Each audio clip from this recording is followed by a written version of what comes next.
भगवान गीता में कहते हैं कि जो जैसा करता है उसको वैसा फल भोगना ही पड़ता है, उससे वो बच नहीं सकता। क्योंकि जब भीष्म पितामह जी देखिए 6 महीना बाणों के शैया पे थे और 6 महीना मतलब इतना कष्ट बोल नहीं सकते, पूरा शरीर बाणों से छिदा हुआ है और उस पर लेटे हुए शरीर से पूरा रक्त निकल चुका है। कितना भयंकर कष्ट आप सोच के देख सकते हैं।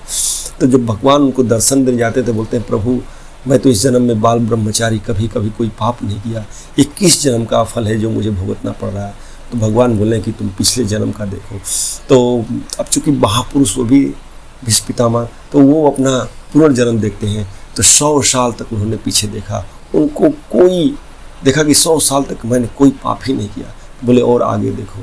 तो वही उसके बाद 108 109 जब आगे देखना शुरू किया तो उनको पता चला कि वो एक बड़े सांप को कांटे पर उठा के जिंदा फेंक दिए थे और वो सांप के शरीर में जो कांटे चुभे थे उसके कारण उसका कई दिनों बाद मृत्यु हुई थी, तड़प तड़प के वो मरा था। तो उसका सजा देखिए 100 साल के बाद का नंबर आया और वो भुगतना पड़ा। तो ये सृष्टि का ये पूरा जो भगवान का जो चक्कर इस रूल बनाते हैं ना, जितनी माया का रूल है, इससे कोई बच नहीं सकता। अवश्यम ये भुक्तव्यम कृतम कर्म शुभाशुभम, एकदम भगवान गीता में स्पष्ट कहते हैं कि कृतम कर्म शुभाशुभम, जो शुभ और अशुभ कर्म हम करते हैं उसको भुगतना पड़ता है। और वो अगर मान लीजिए कि आप इतना डर रहे कि हम कैसे, इतना पाप हो गया हम कैसे पाप से बचें, तो वही भगवान बोलते हैं कि सर्वधर्मान परित्यज्य मामेकं शरणं व्रज अहम त्वा सर्व पापेभ्यो मोक्षयिष्यामि मा शुचः। सभी पापों को, सभी धर्म को छोड़ करके आप मेरी शरण में आ जाइए, मैं आपको मुक्त कर दूंगा, मोक्ष प्रदान करूंगा। सब भगवान अर्जुन को बोलते हैं। तो एक सिंपल भगवान ने यहाँ पे एग्जाम्पल दिया है कि सब कुछ छोड़ करके भगवान के शरण में जाना है, तभी पाप हमारे नष्ट हो गए। क्योंकि किस जन्म में क्या पाप हुआ है हम लोगों को पता नहीं है, और उसका जब फल आता है हम लोग दुखित हो जाते हैं, चिंतित हो जाते हैं, क्योंकि यही माया है। ये माया का इतना विचित्र रूप है। देवी होशी गुरुमया मम माया दुरत्तया, बहुत ही दुरत्तर माया है भगवान की। इसको समझ पाना बहुत ही मुश्किल है।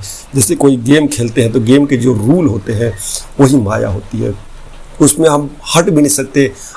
उसी रूल में आपको जानबूझ के वही खेलना ही पड़ता है, क्योंकि वो माया वही रूल है। तो ये प्रकृति जनित जो माया है ये रूल है कि ऐसे ही आपको चलना पड़ेगा, उससे आप बच नहीं सकते।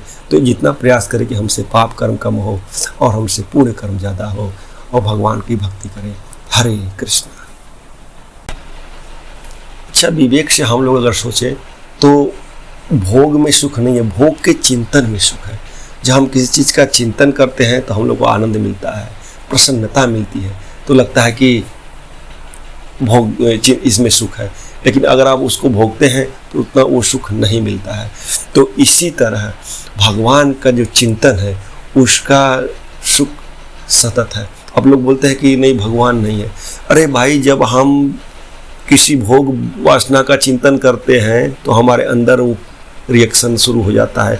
तो जब आप भगवान की लीलाओं को, भगवान के रूप ध्यान का चिंतन करेंगे, उनके जो बोलते हैं ना कि उनके धाम का चिंतन करेंगे, तो क्या आपके अंदर वो आनंद, वो चीज़ नहीं होगा?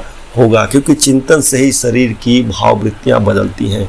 तो जब हम चिंतन शुद्ध करते हैं तो हमारे अंदर का जो भाववृत्ति है वो शुद्ध होता है, और जब भाव शुद्ध होता है तो परमात्मा में कनेक्ट हो जाता है। तो हम हर समय भगवान का अनुभव करते हैं कि भगवान कहाँ है, कैसे है, किस रूप में है, वो अनुभव हो जाता है। ये बिना गुरु की कृपा के नहीं होता।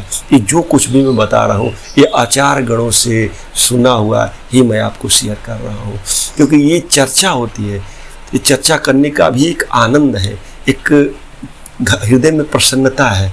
तो हर समय भगवान का चिंतन करना और चिंतन करके औरों से भगवान की चर्चा करना, इसमें जो आनंद है वो आनंद कहीं नहीं है।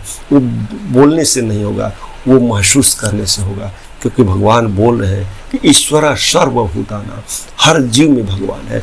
बस हर जीव में आप उस भावना को बढ़ाते चलेंगे। तो तुलसीदास जी कहते हैं कि हर कण कण में राम, तो राम हर जगह है, यानी भगवान हर जगह है। माता पार्वती भी कहती हैं कि हर कण कण मेरा शंकर है। तो जो भाव वृत्तियाँ हमारी बदलती हैं तो हम हर जगह भगवान का अनुभव कर पाते हैं। और ये अनुभव जब होने लगेगा तो भी सोचिए कि अब जीवन सार्थक होना शुरू हो गया है। अब जीवन की उपलब्धि, जिसके लिए मेन हम लोग को ये मनुष्य जन्म जो मिला है, जो ये अनमोल खजाना ढूंढने के लिए मिला, वो खजाना क्या है? वो परमात्मा वो हमारे अंदर ही है, बाहर नहीं, वो हर जगह है, अपने अंदर भी है, लेकिन वो हमको ढूंढना है, हमको खोजना है। हम लोग उसको महसूस नहीं कर रहे, भूले हुए, इसलिए शरीर मिला है, इसलिए पूरा ये खेल चल रहा है। इसी को बोलते हैं माया।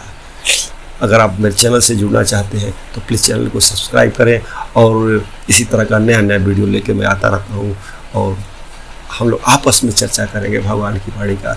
अगर कुछ त्रुटियाँ होंगी तो प्लीज़ कमेंट करके आप बताएं, मैं सुधार करने की कोशिश करूँगा। हरे कृष्ण। एक बार एक पंडित जी थे, बड़े गरीब थे, तो उनको अपनी बेटी की शादी करनी थी। तो वो क्या की कि माँ लक्ष्मी की तपस्या करने के लिए जंगल में चले गए और खूब माँ लक्ष्मी की तपस्या की। तो माता लक्ष्मी प्रसन्न हो गई।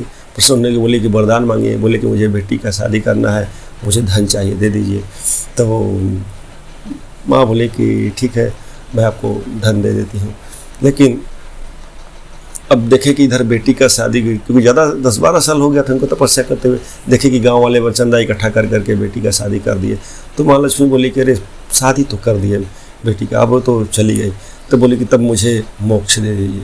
बोले कि ये नहीं मैं दे सकती, आप जो कर्म किए हैं उसका पुण्य आपको मिलेगा, लेकिन मोक्ष मैं नहीं दे सकती। मोक्ष के लिए आपको कहाँ जाना पड़ेगा? भगवान विष्णु के शरण में जाना पड़ेगा। मोक्ष प्रदाता सर्वेशाम विष्णु एवं न संशय। भगवान विष्णु ही मोक्ष प्रदान करते हैं, और किसी देवी देवता मोक्ष नहीं प्रदान कर सकते। आपको पुण्य मिलेगा, आप पुण्य से आगे जरूर बढ़ेंगे, आपकी आस्था बदलेगी। आप जैसा मांगेंगे देवता लोग से, वो देवता भगवान वैसे ही देंगे। लेकिन मेन तो वही है कि जब तक हम भगवान की आराधना नहीं करेंगे, मोक्ष नहीं हो सकता। हमको पद प्रतिष्ठा सब कुछ, धन वैभव सब मिल जाएगी, लेकिन मोक्ष के लिए भगवान विष्णु के ही शरण में जाना पड़ेगा। भगवान विष्णु, भगवान राम, भगवान कृष्ण सब एक ही हैं, आप उनके शरण में जाइए। इसीलिए पहले गुरुजन कहते हैं कि पहले आप एक को पकड़ें, इस एक में हमारी आस्था दृढ़ होगी, तो वो खुद ही इतना कृपा करते हैं कि वो भगवान विष्णु की तरफ आपको मोड़ देते हैं। जिससे हनुमान जी की आप बहुत भक्ति करते हैं तो हनुमान जी स्वतः प्रेरित होकर के प्रसन्नता के साथ भगवान राम के चरणों की भक्ति दे देंगे।